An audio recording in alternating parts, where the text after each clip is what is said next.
মোদির সঙ্গে নরেন্দ্র মোদির সঙ্গে ডক্টর ইউনূসের যে বৈঠক হয়েছে, সেই বৈঠকে ডক্টর ইউনূস কি কি কথা বলেছেন, নরেন্দ্র মোদী কোন কথার কি জবাব দিয়েছেন, অথবা কি কি বিষয় নিয়ে আলোচনা হয়েছে, তার তথ্য সে সংক্রান্ত খবর আমরা কোথায় পেলাম? আসলে আমাদের সোর্সটা কি ছিল?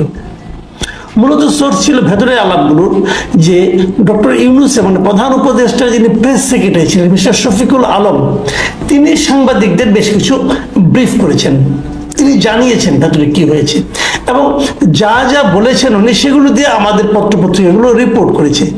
এবং সেই রিপোর্ট দেখে আমি কালকে বলেছিলাম যে আমার সন্দেহ হচ্ছে হয়তো এগুলো আলোচনা হয়নি, অথবা হলেও এভাবে হয়নি, হয়তো মিসকোট করা হচ্ছে, মানে যা বলেছিলেন সেভাবে বলছেন না, অথবা মিস্টার শফিকুল আলমের যে ব্রিফিং মানে উনি যেভাবে জানিয়েছেন সেখানে কিছুটা গ্যাপ রয়ে গেছে, এইভাবে হয় না। আমি আমার কমন সেন্স থেকে বলেছিলাম এভাবে হয় না, এভাবে হওয়ার কথা না।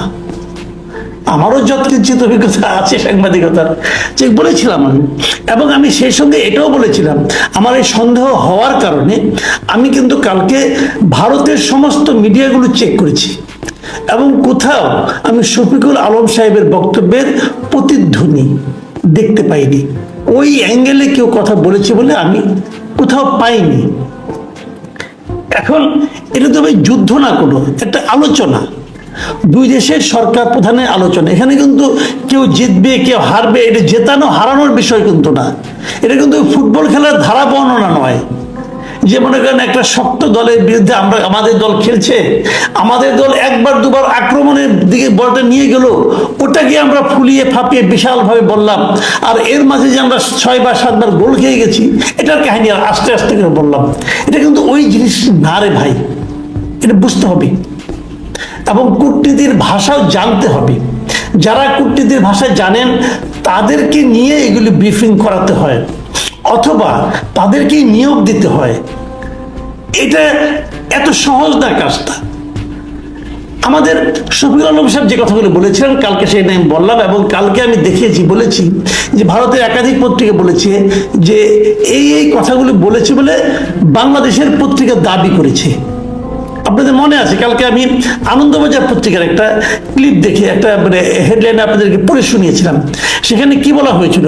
সেখানে বলা হয়েছিল, দেখুন শুনুন, আমি আবার পড়ছি, যে ভারতে আশ্রয় নেওয়া হাসিনাকে প্রত্যর্পণ নিয়ে আলোচনা হয়েছে মোদি ইউনূসের, দাবি বাংলাদেশের।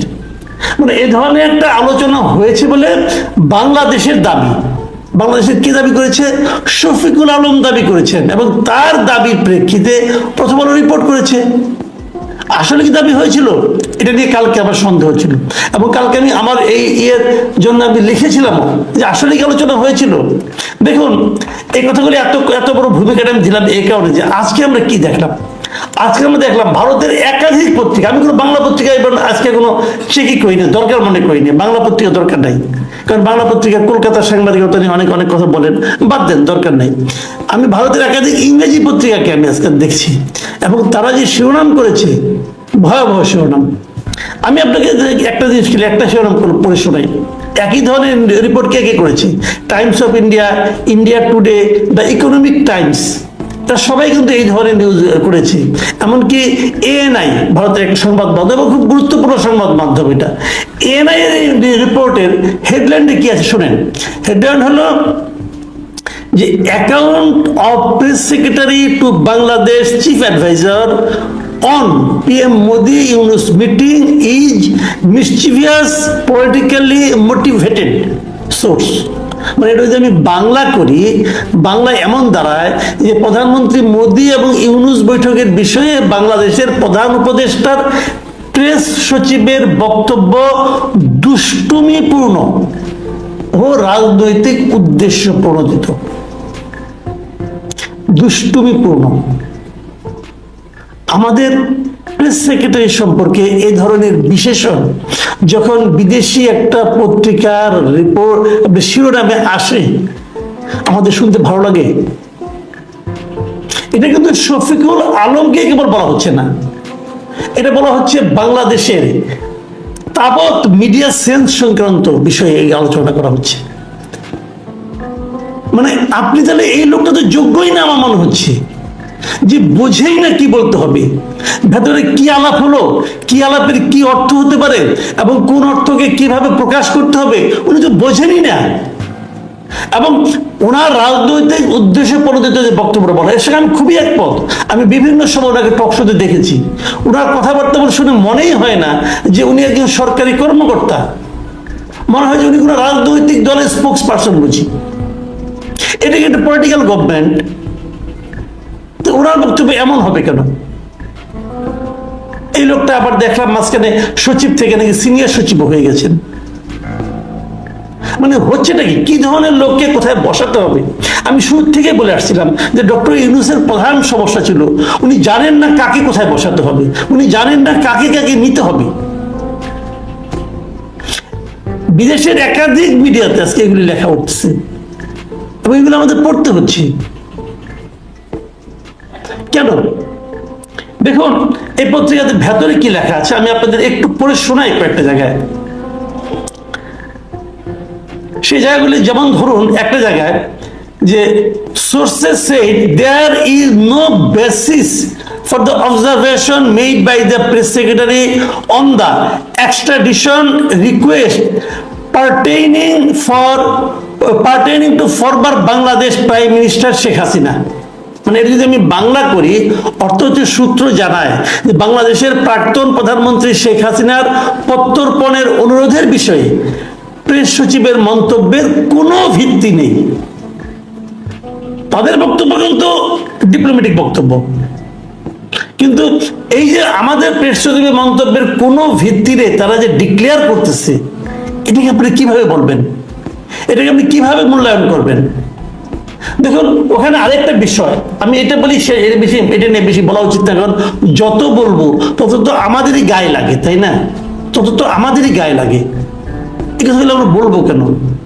লজ্জাও লাগে মাঝে মাঝে যে কাদের নিয়ে আমরা বিদেশে যাই, কারা এগুলি শুনে কি বলে। ভাই একজন লোক কি নাই আমাদের এখানে যে ঠিক মতো ব্রিফ করতে পারতো? দেখুন ওদের পত্রিকায় একটা জিনিস লেখা হয়েছে, সেটা আমি একটু বলি।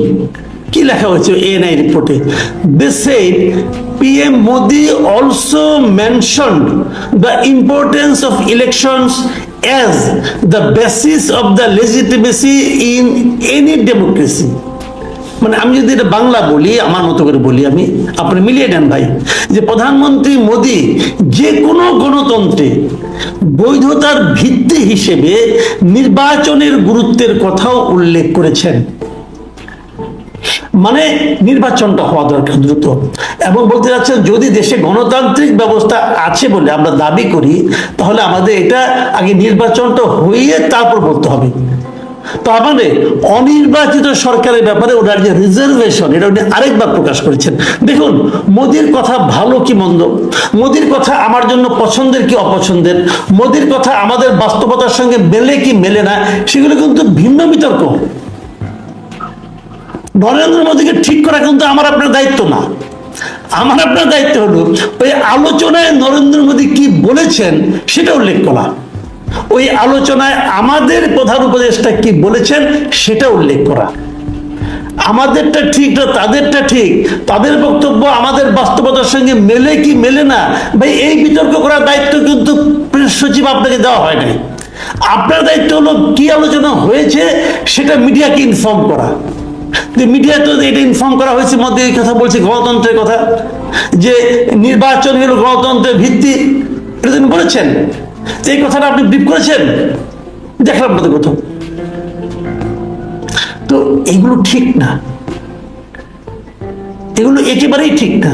আমি বলবো এই সমস্ত ক্ষেত্রে এই সমস্ত যারা দায়িত্বপ্রাপ্ত ব্যক্তি আছেন, যেভাবেই হোক ওনারা তো দায়িত্বে যে বসে গেছেন, যে বিবেচনাতে বসে তো গেছেন, অস্বীকার তো করতে পারবো না। তাদের প্রতি রিকোয়েস্ট, ভাই একটু সতর্ক হন। আমি বলবো না শফিকুল আলম ইংরেজি জানেন না, অবশ্যই জানেন। উনি এএফপিতে চাকরি করেছেন, ওনার সঙ্গে আমার দু একবার কথা হয়েছে, ওনাকে আমার যথেষ্ট মেধাবী লোক বলে মনে হয়েছে, এবং সাংবাদিক হিসেবে উনি ভালো সাংবাদিক ছিলেন বলে আমি যতদূর জানি। কাজে উনি জানেন না বুঝেন না তা না, বুঝেন, বাট সমস্যাটা হলো কি মোটিভেশনটা, এই পলিটিক্যাল মোটিভেশন এটা ঠিক না। আপনি একটা পক্ষ নিয়ে নিয়ে নেন না।